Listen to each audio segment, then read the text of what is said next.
Thank you for submitting to Cost of Living. Thanks for the good writing that you're doing, because it's awesome to read your stuff, and I'm grateful for it. Grateful for your perspective. I would love to start off with just asking you to introduce yourself as a writer. I write horror, fantasy, and sci-fi in that order. With horror, I do a lot of horror short stories. Format lends itself well to the genre. You don't need to do a lot of world building with horror. You can just kind of dive right in, which is unusual with paranormal fiction or speculative fiction. I'm not a big time name. I managed to get a few stories published a year. Do you have any favorites out there that folks might look for? There is the Death Mounts Rider over in Andromeda Spaceways in Flight magazine, or now Andromeda Spaceways. There's Shades of Melancholy over in This Mutant Like Bad Company. Is that a magazine or an anthology? An anthology. Do you have any recommendations for us as far as what you're reading? What do you love to read, and who would you recommend we look for? I'm pretty big on T. Kingfisher as far as new horror works. I loved What Moves the Dead and What Feasts at Night. Really, really liked both. Oh yeah, the Galatian setting is a really great one, and the character is pretty compelling and likable. I really like the voice in those, the narrative voice in those ones. Me too. Currently reading the Star Trek Picard novel Firewall, which focuses a lot on Seven and the Fenris Rangers. Does a good job getting into the complex dualities of Seven. And I've been listening to various horror short stories on the Nightlight podcast and the Classic Ghost Stories podcast, getting into some old public domain ghost stories. That's neat. Next up is something I'm asking everybody, because I know that different folks, when they hear the word horror, they might think different things. Wonder if you could give us what your working definition of horror is. Horror is the genre that focuses on fear and revulsion. It's something that can be realism or non-speculative fiction. It really is all about the emotions it's designed to evoke.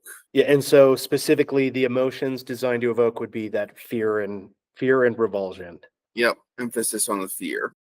So your story is called In Darkness, Left Behind, and I really enjoyed reading it. I wonder if you could tell us about some of the inspiration for that story. And I don't necessarily want to spoil the story for the readers, but rather just if they've already read the story and they're coming to trying to learn more about its author, can you tell us a little bit about what inspired that story? Well, a big part of it was just the setting of the classic Philadelphia murder basement. I lived in a number of different Philadelphia row houses, and they each had their own unfinished, creepy basement with bag of clothes left over that's been there longer than the landlord has owned the place, much less longer than anyone has lived there.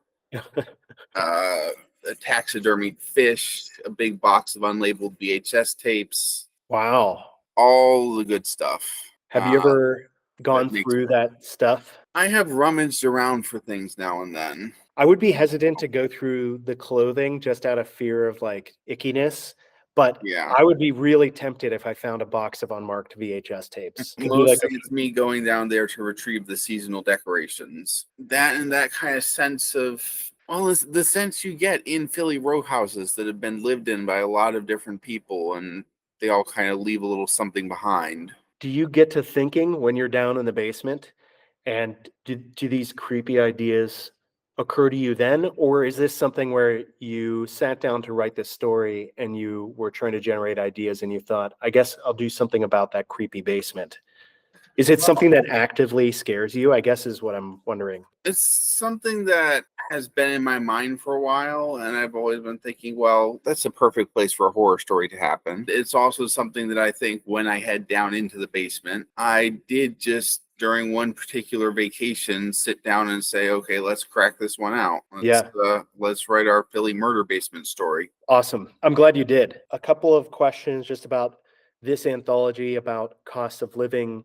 The purpose of these interviews is to give readers an opportunity to get to know the contributors. I'm also curious about what drew you to submit, because we're a new press. It's a small time operation. It's not like we're on everybody's list to submit to. We just started. So What drew you to the call for submissions that you read, which for the viewer is psychological horror, suburban horror, social horror? That was kind of the gist of Right. it. And then I gave some ideas, some Well, examples for the writers.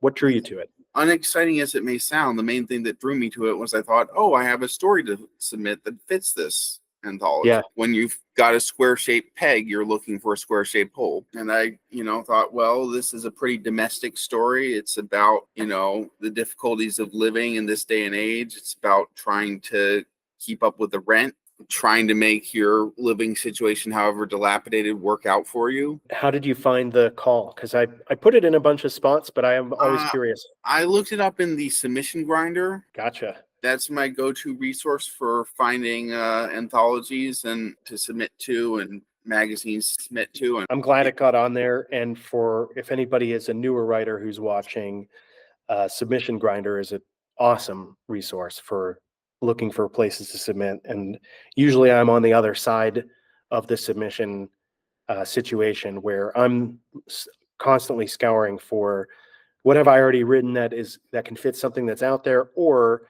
I really do well when I love a theme and then I just crank out a story that seems to fit okay, that theme. I've also, in what luck I've had more luck with stories that I write specifically for the call, but I'm glad that I've gotten, whether people already had some of these stories or wrote specifically the call, I'm super glad we got what we got. We've got 35 yeah, super awesome stories. It's a really good, diverse group of folks from everywhere from Australia to Britain to USA, and huge different kinds of people diverse in different readers. situations. And it's just good to get all those perspectives. So I Yeah, appreciate yours, appreciate you being a part of it. The last thing I'll ask is what's next for you? Do you have anything that, now by the time this gets posted, it's probably going to be months and months from now, but just curious, what do you have in the works? Are you working on any other stories now? Are you working on any novels right now? Anything we can look out for and look right for? now I've just finished the outline section for a YA paranormal romance novel I started writing years and years ago, like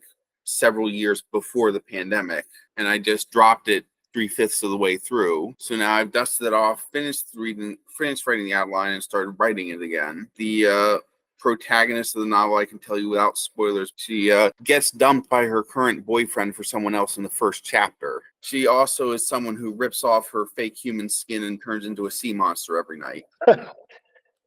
I love it. That's awesome. Yeah, Cool. there's definitely some allegorical potentials there. Is there anything else you want me to ask you? Anything you want to chat about before I just say thanks? There's my latest short story I cranked out in terms of original fiction, which I just wrote over the course of 2 days. It came to me while I was out running some errands. It's Trixie the Barbarian and the Cult of Ukul-Utuk, which is by turns a sword and sorcery comedy, an introduction vehicle for a character I've had knocking around for a long time, and a fairly direct criticism of evangelical rapture culture. Wow, that's excellent. When something occurs to you and you do sit down specifically to write a short story, what is your process like? How long, or what are your stages for?